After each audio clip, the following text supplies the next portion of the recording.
모모를 쓴 두 남자.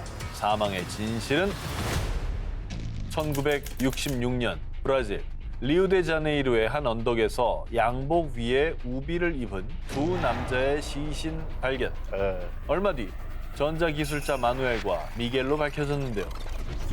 그런데 발견된 모습부터 석연치 않았습니다. 저렇게 발견됐다고? 네. 너무 부자연스러운데? 벼락 맞은 건가? 아니 무슨 뭐 안대를 끼고 있어요? 풀리지 않는 죽음의 퍼즐, 사망 미스터리 실화. 두 남자의 죽음과 의문의 남마스크. 그냥 평범한 사건이 아닙니다. 시신에는 외상 하나 없었고 몸싸움을 벌인 흔적도 전무. 무엇을 기다리듯 누워서 의문의 수제 남마스크를 눈에 쓴 채 기이하게 발견됐기 때문인데요. 남 마스크를 왜 쓰는 거예요? 아니 중금속으로 왜 마스크를 써? 그러니까 저걸 왜 쓰고 있었을까? 양복은 왜 입고 있고 왜 저런 포즈로? 시신 주변에는 물병, 젖은 수건, 그리고 수첩이 있었습니다. 16시 30분 약속 장소 도착, 18시 30분 캡슐 복용, 효과 후 금속 보호, 마스크 신호를 기다릴 것. 시간대별로 정교하게 미션을 수행하듯 상식 밖의 의미심장한 메시지들이 적혀 있었던 겁니다. 신호 받으려고 남 마스크를 쓴 거야? 그러니까 지시에 따라 뭔가를 한 것 같아요, 그죠? 외계로부터? 시간대별로 뭔가 있잖아.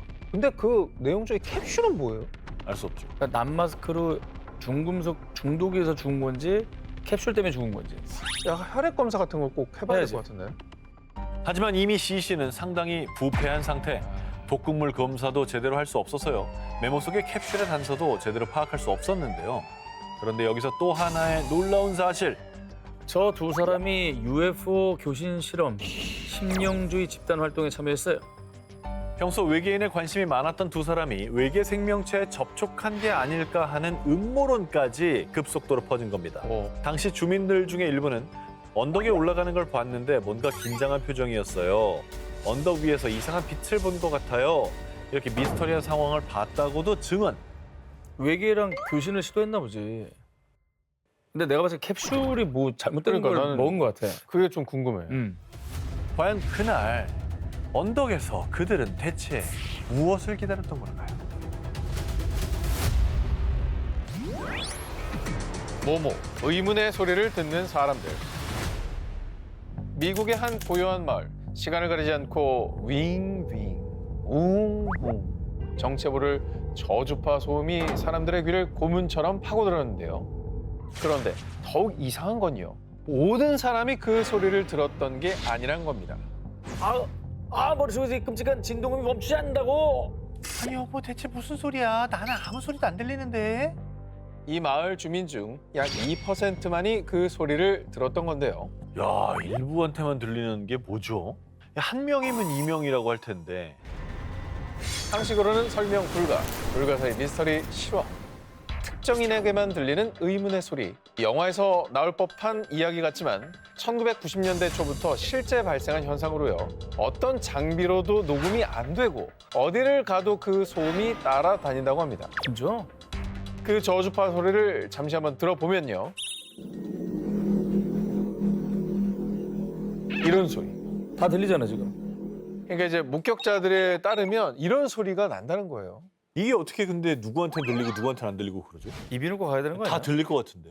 그러니까 신비한 거죠. 이러한 현상이 지속되자 미국 의회까지 두 팔을 걷어붙였고요. 과학자, 음향 전문가 등이 모두 합세해 대거 조사에 착수했습니다. 마을 곳곳에 최첨단 소음 측정 장비를 설치하고 소리의 출처를 샅샅이 뒤졌지만요. 소리의 근원지를 도무지 찾을 수가 없습니다. 주민들이 말하는 소음과 일치하는 음파나 물리적인 원인이 없어요. 그 미스터리는 풀리지 않았습니다. 신기한데. 근데 이게 그냥 일부 단체에서 관심을 갖는 게 아니라 미국 의회가 나섰다는 거는 큰 문제였다는 얘기잖아요. 뭐지? 그러니까 이 순간에도 이게 들리는 사람들은 고통 속에 있을 거 아니에요. 그쵸. 어디든지 따라다니기 때문인 거죠. 자, 여기서 주목하셔야 할 것은 이 기이한 현상이 일어난 장소가 하필이면 미국 뉴멕시코주라는 사실입니다. 미국 의회가 나선 이유를 알겠는데요. 뉴멕시코주는 저기 군사보안 아닙니까? 외계인 왔다 갔다 하는 데 아닌가요? 뉴멕시코주는 프리안시코에서도 여러 번 다뤘던 미스터리 마니아들의 성지 같은 곳. 지하 깊은 곳에 숨겨진 비밀 군사시설에서 민간인들을 상대로 초저주파 실험을 하는 건 아닐까? 이건 지구의 소리가 아니라 외계인이 보낸 미확인 신호일 수도 있어. 아니면 UFO가 내뿜는 에너지 진동음일지도 몰라. 음모론자들의 각종 추측이 이어졌습니다. 아니, 진짜 뭐가 있긴 있나 본데. 있지. 그래도 들은 사람이 2%면 꽤 있는 거고. 아, 몸에 이상이 없는 한 그게 왜 들리냐고. 그렇게 미스터리인 겁니다.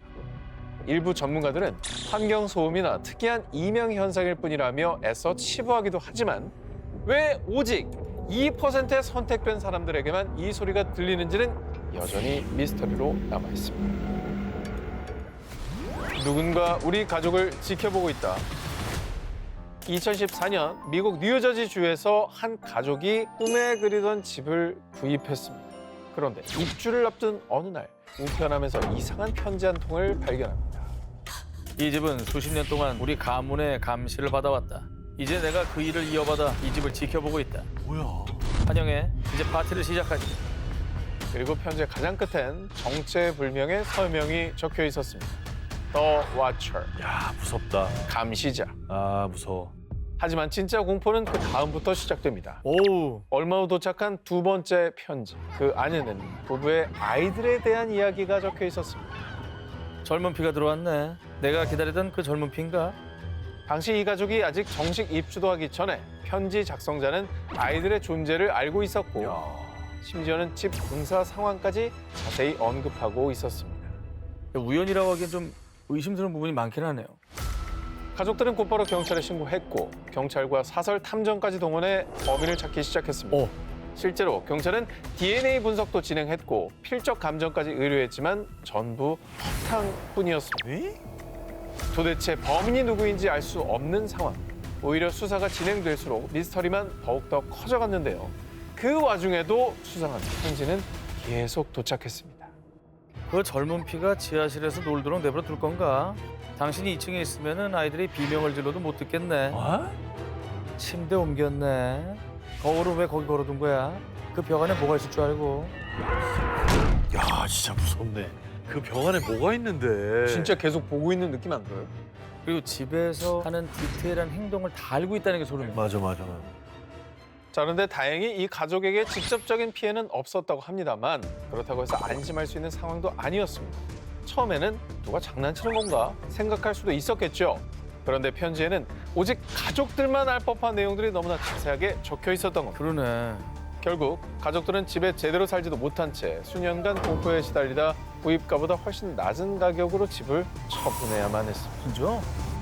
자, 그리고 사건이 발생한 지 10년이 넘은 지금까지도 감시자의 정체는 밝혀지지 않았습니다. 그래도 수년이나 살았네. 평생 꿈에 그리던 집이었대잖아. 편지 몇 장으로 한 가족의 행복한 꿈을 순식간에 악몽으로 바꿔버린 사건. 그 편지를 보낸 사람은 누구였으며 왜 그들을 감시했던 걸까요? 미국 비극이 된 5인방의 그날. 1974년 미국 캘리포니아의 소도시 유바 카운티. 농구를 사랑하며 늘 함께 다니던 5명의 친구. 잭 휴잇, 윌리엄 스털링, 잭 마드루가, 테드 와이어, 게리 마티아스. 어느 날 이들은 1시간 거리에서 열리는 농구 경기를 직관하러 가겠다며 차를 타고 떠납니다. 하지만 그 경기가 그들의 마지막 외출이 될 줄은 누구도 몰랐습니다. 아유 왜 그래 또. 그러니까 또 한꺼번에 또 무슨 일이 있었던 거야. 풀리지 않는 죽음의 퍼즐, 사망 미스터리 실화, 유바 카운티 5인 실종 사건. 우선 그들의 차가 발견된 곳부터 미스터리합니다. 왜냐면 집과는 완전 반대 방향의 외딴 지역 산에서 발견. 무려 100km나 떨어진 곳이었던 겁니다. 차 문은 열려 있었고 시동은 꺼져 있었지만 안에 있어야 할 5명은 마치 지워진 듯 흔적조차 없었습니다. 그리고 그로부터 4개월 뒤 비극적인 소식이 들려오는데요. 아 깜짝이야. 여기 사람 있는 것 같은데요? 여기도요. 산속 곳곳에서 친구들의 시신이 차례로 발견된 겁니다. 아이고. 그런데 그들의 사인이 더 충격적이었습니다. 사인이 충격적이라고? 그러니까 죽음의 원인이 뭐였죠? 그들이 사망한 이유는 극심한 영양실조 때문. 뭔 소리야 건장한 청년들이. 에? 근데 정말 이상한 건 당시 그들이 발견된 곳 근처에는 비상용 식량과 장작이 가득한 산장이 있었습니다. 정말 이상하지 않습니까? 성인 남성들이 충분히 식량이 있는 산장을 코앞에 두고 왜 영양실조로 아사하게 된 걸까요? 헐. 그리고 더 소름 돋는 건 사건 발생 약 50년이 흐른 지금까지도 마지막 한 명인 게리 마티아스는 끝내 온전한 시신을 찾지 못했다는 겁니다. 뭐야? 나중에 그의 신체 일부만 발견됐을 뿐이죠. 납치됐나 보다. 그러니까 그 뭔가 사고사인 것 같긴 한데 아사도 그 이상한 게 산장도 산장이지만 차에 기름이 있었으니까 도망갈 수도 있잖아. 차 타고 다시 가면 되지. 근데 감금이 된 거지. 납치돼서 감금된 다음에 밥을 안 먹인 거지. 그러면 근데 산에서 발견될 리는 없죠. 그럼 집에서 발견돼요. 너무 미스테리하다. 누가 그들을 차에서 내리게 했고 그들은 왜 그 산속에서 비참한 최후를 맞이해야 했을까요? 50년이 지난 지금도 이 사건의 진실은 차가운 유바 카운티의 산속에 그대로 묻혀 있습니다. 온통 미스터리 투성이 모모 사건. 2001년 미국 평화롭던 시골 마을에서 걸려온 다급한 신고 전화. 제 친구가 갑자기 사라졌어요. 그런데 뭔가 이상해요. 현장으로 즉시 출동한 경찰들은 아주 미스테리한 현장에 고개를 갸웃거릴 수밖에 없었습니다. 아니 실종 사건인데 현장이 고개를 갸웃거릴 만한 일이 뭐 있나요? 실종된 사람은 당시 20세였던 건장한 청년 브랜슨 페리. 그런데 차 수리하다 잠시 케이블을 가지러 창고에 간다고 하곤 그대로 사라졌어요. 집안도 마당도 평소처럼 고요했어요. 아무 문제 없었다고요. 사건 당일 집안의 절친과 마당에서 다른 남성 2명까지 총 3명이 함께 있었던 상황. 그가 사라진 창고와 마당의 거리로는 불과 몇 미터. 시간으로는 고작 2, 3분 거리. 마치 창고를 열자마자 다른 차원으로 통하는 포털의 문이라도 열린 듯 창고에 들어간 그가 증발하듯 사라져버린 겁니다. 진짜 증발해버린 거네요. 증발이에요. 이거야말로 외계인 남자. 이거는. 그거 아니면 뭐 다른 해법이 없네요. 그런데 이 실종 사건의 미스테리는 여기서 끝이 아니었습니다. 그가 창고에 가지러 갔던 케이블. 사건 당일 창고 어디에도 없었고 케이블을 가지고 나오다가 납치됐나 싶던 그 순간 아 잠시만요. 이거 점프 케이블 아니에요? 이거 저번에 없었는데. 사건 발생 약 2주일 뒤 갑자기 창고로 돌아온 케이블. 사라졌던 케이블이 갑자기 다시 혼자만 제자리로 돌아온 겁니다. 아 혼자 왜 돌아와? 이것만 뭔가 다시 롤백이 됐나? 게다가 경찰이 본격적인 재수사를 하려고 조여 들어가려던 순간 그가 살던 집에 의문의 화재가 발생했는데요. 마치 증거 인멸이라도 시도한 건지 집이 통째로 불타면서 결정적인 단서들이 상당수 사라지며 수사는 더욱 난항을 겪게 됐죠. 사건에 다가갈수록 점점 더 미궁 속으로 사라지는 미스터리한 상황. 결국 그 어떠한 궁금증도 풀지 못한 채 이 사건은 긴 미제 사건으로 남으며 미국 전역을 뒤흔들어 놨습니다. 야 이거 어떻게 한 명도 안 봤을까? 그냥 사라져버린 거죠. 아니 바로 근처에 사람들이 그렇게 많았는데. 그러니까. 대낮에 연기처럼 증발해버린 청년. 마당을 나선 그 몇 분 사이에 대체 무슨 일이 벌어졌던 걸까요? 사라진 모모, 그날 이후의 진실들. 쓰레기통에 낯선 남자, 그가 숨긴 진실은? 2020년 5월 29일 영국의 한 도시 브래드퍼드. 근무를 마친 한 남성이 퇴근 후 감쪽같이 사라지는 사건이 발생합니다. 사라진 남성의 이름은 이스마일 알리. 22년 동안 같은 식료품점에서 일하던 평범한 직원이었습니다. 하지만 그날 이후 그를 본 사람은 아무도 없었습니다. 휴대전화도 꺼졌고 계좌 사용 기록도 없었죠. 마치 세상에서 증발해버린 것처럼 말이죠. 아니 다 두고 어디 갔대? 그런데 실종 5년째인 2025년 11월 갑자기 사건은 실종 사건에서 사망 사건으로 전환. 알리가 일하던 식료품점과 관련해 과거 자금 세탁 의혹이 제기됐고요. 이 사건이 그의 죽음과 관련이 있다고 판단. 수사 끝에 여성 3명과 남성 2명, 무려 5명의 용의자가 체포된 겁니다. 그런데 사건은 여기에서 또 한 번 예상치 못한 방향으로 흘러가게 됩니다.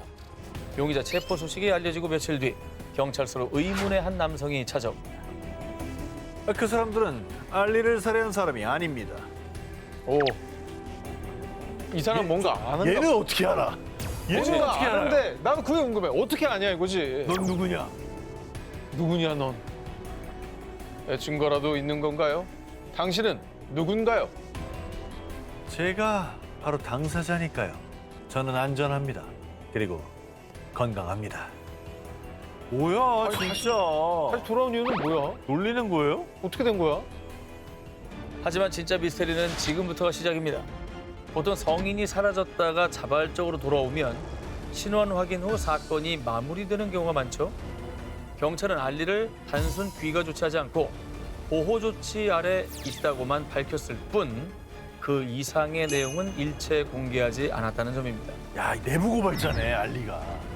어, 보호하네. 증인 보호 프로그램이 가동됐다 이겁니까? 뭔가 냄새가 나요. 하지만 그가 왜 사라진 건지, 그동안 어디 있었던 건지, 왜 하필 용의자 체포 직후의 모습을 드러낸 건지, 살아 돌아왔음에도 정작 가장 중요한 진실에 대해서는 아직까지 밝혀진 게 없습니다. 야, 이게 뭐지? 그러니까 용의자가 진짜 죄가 있다면 그냥 죄값을 받게 놔두면 되는데 그렇죠? 그 사람들은 죄 없고 내가 알린데 난 괜찮다. 이거를 또 타이밍상 얘기한다는 게 좀 석연치 않거든요. 타이밍이 절묘하죠. 네. 아니, 돌아와서 더 이상해졌네, 사건이. 그렇죠. 5년 동안 사라졌던 남성은 돌아왔습니다. 하지만 그가 사라졌던 5년의 진실은 아직 돌아오지 않았습니다. 2004년 8월 31일 새벽, 미국 조지아주. 아, 여기 햄버거 매장 뒤 쓰레기통에서 온몸이 피투성이에 벌거벗은 사람이 쓰러져 있어요. 60대 정도로 돼 보이는 남성은 누군가에게 구타당한 듯 온몸은 상처투성이었습니다. 누군가한테 납치돼서 구타당하고 다 당하고 버려진 게 아닐까 싶은데요. 그렇게 생각이 되죠. 그게 이제 가장 먼저 떠오르는 생각이긴 하죠. 경찰도 곧바로 남성을 상대로 사건의 경위 파악을 시작. 당신을 공격한 범인이 누굽니까? 마지막으로 기억나는 게 뭔가요? 아무것도 기억나지 않습니다. 내가 왜 여기 누워 있는지도요. 이 남자는 자신을 공격한 범인만 잊은 게 아니었습니다. 이름과 나이, 가족과 국적까지 자기 자신에 대한 모든 정보를 잃어버린 기억 상실 상태였습니다. 그런데 더 기괴한 건 60대 노인의 행색을 한 그가 스스로를 40대라고 주장했다는 겁니다. 게다가 지갑이나 신분증, 그 어떤 것도 발견되지 않으며 남성의 신원은 더욱더 미궁 속으로 빠져들었습니다. 생방은 오리부 중 실종 미스터리 실화, 알몸으로 발견된 신원 미상자. 당시 FBI까지 나서서 그의 신원을 찾기 위해 미 전역을 뒤졌지만 그 어디에서도 그의 흔적은 찾을 수 없었습니다. 이후에 그는 미국의 유명 톡쇼와 C 방송사 등 여러 매체에 얼굴을 공개. 제발 내 가족이 있다면 날 찾아달라 라고 눈물로 호소했지만 미국 전역에서 그를 알아본 사람은 단 한 명도 없었습니다. 이야, 일단 내 가족 중에 한 명이 실종 상태라면 다 볼만한데. 알아봤던 사람도 없었대잖아. 진짜 외계에서 온 것처럼. 그러니까. 이건 또 뭐지? 자, 그런데 11년이 지난 뒤 정말 놀랍게도 기적처럼 그의 정체가 밝혀졌습니다. 진짜? 그의 정체는 인디애나 출신의 윌리엄 버지스 파웰. 뭐 해결됐네요. 된거 이거 아니야? 왜 갖고 온 거예요, 이 사건? 다 끝난 거 아닙니까? 그런데 신원이 밝혀지고 나서 더 큰 의문들이 꼬리를 물기 시작합니다.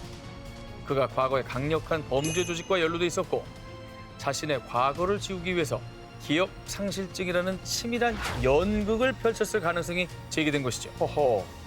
실제로 그가 기억 상실을 주장하던 시절 자신의 본명을 검색한 디지털 기록까지 발견됐지만 그는 끝내 진실을 밝히지 않았습니다. 아, 이건 아닐 것 같아요. 왜냐면 정말 저렇게 숨겨야 되는 사람이라면 저런 닥터쇼에 나가겠어요? 오히려 알리바이.